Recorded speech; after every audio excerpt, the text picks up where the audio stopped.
তেজপাতা, তরকারিতে তেজপাতা খেলেও চলে, না খেলেও চলে।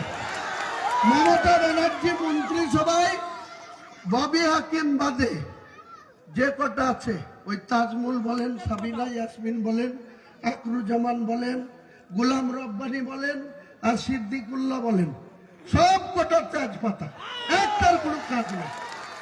তেজপাতা কেউ দিলেও চলে, না দিলেও চলে। আমি তো তেজপাতা তরকারিতে দিলে আগে বেঁচে ফেলে দিই, তারপরে তরকারিতে হয়। তো এইরকম মুসলমানদেরকে মমতা ব্যানার্জি ভোট নিবে আর তেজপাতার মতো ব্যবহার করবে। আমাদের মুসলমানদের আসল শক্তির বহিঃপ্রকাশ চাই।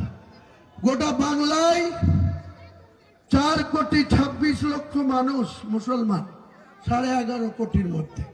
তার মধ্যে যে জমিয়তুল উলামার সভাপতি, আপনি রাজ্যের মন্ত্রী, 27টা চাকরি কাকে কাকে দিয়েছেন? তার ভাইপু, তার জামাইয়ের ভাই, তার নাতি, তার পুত্রা। আর সাধারণ মানুষের কোনো দরকার নাই?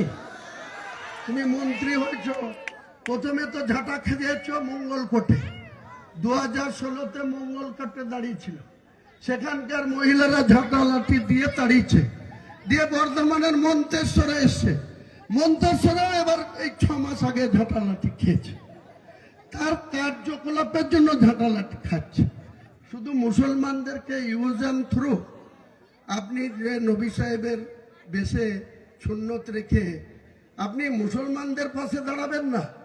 এমনিতেই তো যে কটা দপ্তর দিয়েছে তেজপাতা, তরকারিতে তেজপাতা খেলেও চলে, না খেলেও চলে।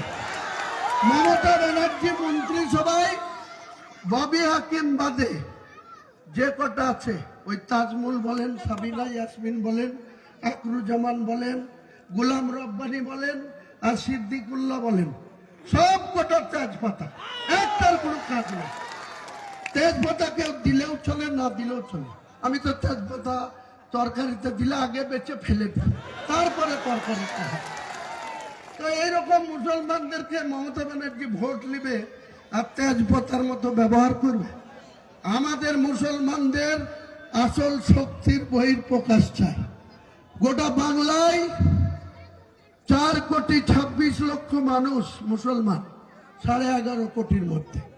তার মধ্যে 27 অক্টোবর 2024 যেদিন ইলেকশন কমিশন 12টা রাজ্যের এসআইআর ডিক্লেয়ার করলো, সেদিন অবধি বিকেল 5টায়, সেদিন অবধি বাংলার ভোটারের সংখ্যা ছিল 7,66,533। তার মধ্যে মুসলমানদের ভোটার ছিল 2,82,500। 2,82,500। তার মধ্যে নন বেঙ্গলি ভোটার 40 লক্ষ, আর বাঙালি ভোটার 2,42,500। তাহলে নাদিমুল হক নন বেঙ্গলি, গোলাম রব্বানী নন বেঙ্গলি, জাভেদ খান নন বেঙ্গলি, ফিয়াদ হাকিম, ওই যে বললাম শগুনের কস, অর্ধেক মা হিন্দু বাপ মুসলমান, তাও আবার বিহারের গয়া, বাঙালিদের নাম। আর বাঙালিরা 2,42,000 বাঙালি মুসলমান ভোটার, তারা ভোট দিয়ে এই তেজপাতার মতো তাদের ব্যবহার করবে, আর তাদেরকে আপনারা ভোট দেবেন। আমার সঙ্গে একবার থেকে দেখুন, এই 9-10 সিট আমি যাকে প্রার্থী দেবো তাকে ভোট দিয়ে জিতান। আমার সাথে বুঝে নেবেন আপনাদের অধিকার। আর পুলিশের ভয়,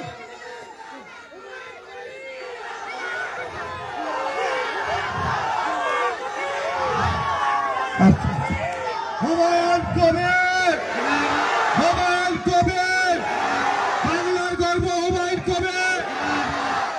পুলিশের ভয়, পুলিশের কোনো ভয় পাওয়ার দরকার নেই। কাউসার যে নওদার ওসি, তাকেও থাকতে হবে, এখানকার এসপি কে সানিরাজকেও থাকতে হবে, আমাকেও থাকতে হবে, আপনাকেও থাকতে হবে, হিন্দু ভাইদেরও থাকতে হবে, সবাইকে থাকতে হবে। আর মমতা ব্যানার্জি কেয়ারটেকার মুখ্যমন্ত্রী হয়ে যাবে, কোনো কাজ থাকবে না, সমস্তটা চালাবে ইলেকশন কমিশন। আর 2 মাস, জানুয়ারি আর ফেব্রুয়ারি, যে 2 মাস থাকবে, এই 2 মাসের মধ্যে মমতা ব্যানার্জির পুলিশ যদি কোনো এই আমাদের মিটিং শোনার জন্য যারা আজকে এসছেন তাদের পরিবারের কাউকে বা তাদের বন্ধু বান্ধব কাউকে, তাদের আত্মীয় স্বজন কাউকে যদি মিথ্যা মামলা দেয়, আমাকে একবার খবর দেবেন। তারপরে কি করে সেই থানার ওসিকে কান চেপে ধরে রাস্তায় নামাতে হয়, আমি হুমায়ুন কবির কান চেপে ধরে থানার চেয়ার থেকে রাস্তায় নামাবো, কান চেপে ধরে। আর মমতা ব্যানার্জি যে ওয়াকফ নিয়ে যে মিথ্যাচার করেছে, ওয়াকফের আইনে যেটা ছিল দীর্ঘদিন ধরে, তারপরে কেন্দ্রীয় সরকার বিজেপি সরকার মেজরিটি থাকার জন্য যে অ্যামেন্ডমেন্টটা করেছে তাতে অনেক মুসলিমদের ক্ষতি হয়েছে, আগামী দিনেও হওয়ার সম্ভাবনা আছে। কিন্তু মুসলিম যদি একটা থাকে, তাদের যদি 90 জন এমএলএ ওখানে থাকে, এখন হচ্ছে কটা জানেন? ওই নওশাদকে শুদ্ধ ধরে ভাঙড়ের মাত্র 44টা, তাও ওই ভেড়াদের মতন, জি হুজুরের দল, কারো মুখ নাই, কোনো কথা নাই, সব গিয়ে চোখ বুঝে।